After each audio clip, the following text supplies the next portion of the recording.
Squamish legend, the flood. Then he plunged directly into the tradition, with no preface save a comprehensive sweep of his wonderful hands towards my wide window, against which the rains were beaten. It was after a long, long time of this rain. The mountain streams were swollen, the rivers choked, the sea began to rise, and yet it rained. For weeks and weeks it rained. He ceased speaking, while the shadows of centuries gone crept into his eyes. Tales of the misty past always inspired him. Yes, he continued, it rained for weeks and weeks, while the mountain torrents roared, thundering down, and the sea crept silently up. The level lands were first to float in seawater, then to disappear.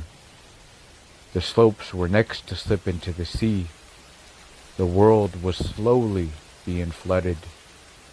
Hurriedly the Indian tribes gathered in one spot, a place of safety, far above the reach of the on-creeping sea.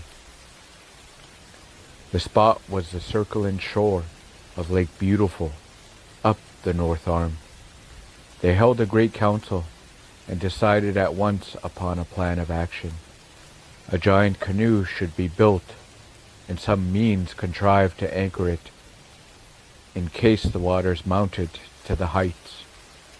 The men undertook the canoe, the women the anchorage. A giant tree was felled, and day and night the men toiled over its construction into the most stupendous canoe the world has ever known. Not an hour, not a moment, but many worked, while the toil-wearied ones slept, only to awake to renewed toil. Meanwhile the woman also worked at a cable, the largest, the longest, the strongest that Indian hands and teeth had ever made. Scores of them gathered and prepared the cedar fiber. Scores of them plaited, rolled, and seasoned it. Scores of them chewed upon it inch by inch to make it pliable. Scores of them oiled and worked, oiled and worked, oiled and worked it into a sea-resistant fabric. And still the sea crept up and up and up. It was the last day. Hope of life for the people, of land for the world, was doomed.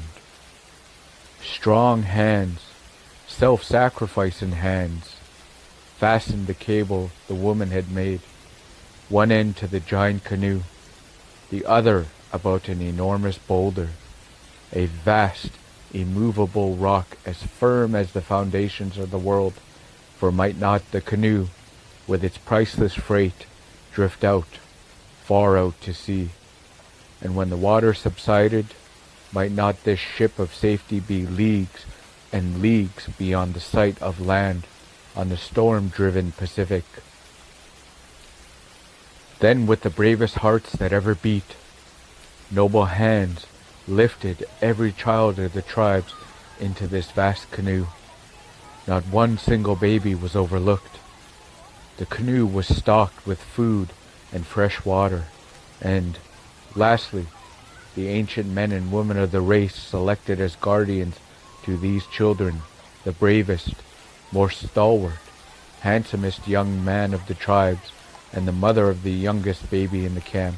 She was but a girl of 16, her child but 2 weeks old, but she too was brave and very beautiful. These two were placed, she at the bow of the canoe to watch, he at the stern to guide, and all the little children crowded between. And still the sea crept up and up and up. At the crest of the bluffs about Lake Beautiful, the doomed people crowded.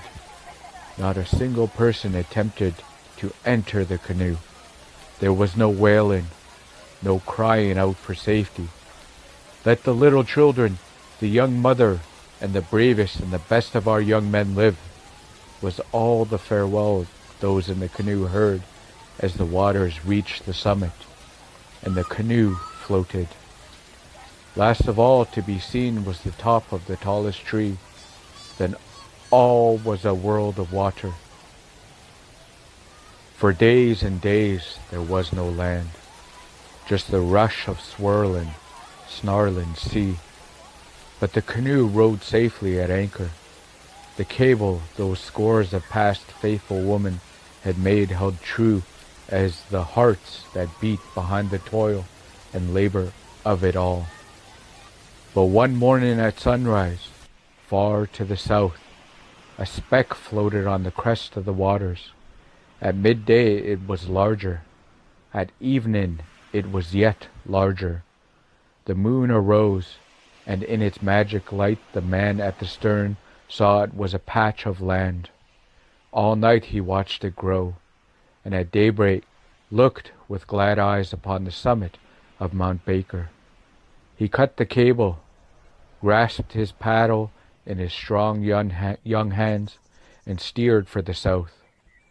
When they landed, the waters were sunken half down the mountainside. The children were lifted out. The beautiful young mother, the stalwart young brave, turned to each other, clasped hands, looked into each other's eyes, and smiled. And down in the vast country that lies between Mount Baker and the Fraser River, they made a new camp, built new lodges, where the little children grew and thrived, and lived and loved, and the earth was repopulated by them. The Squamish say that in a gigantic crevice, halfway to the crest of Mount Baker, may yet be seen the outlines of an enormous canoe. But I have never seen it myself. He ceased speaking with that far-off cadence in his voice with which he always ended a legend, and for a long time we both sat in silence, listening to the rains that were still beating against the window.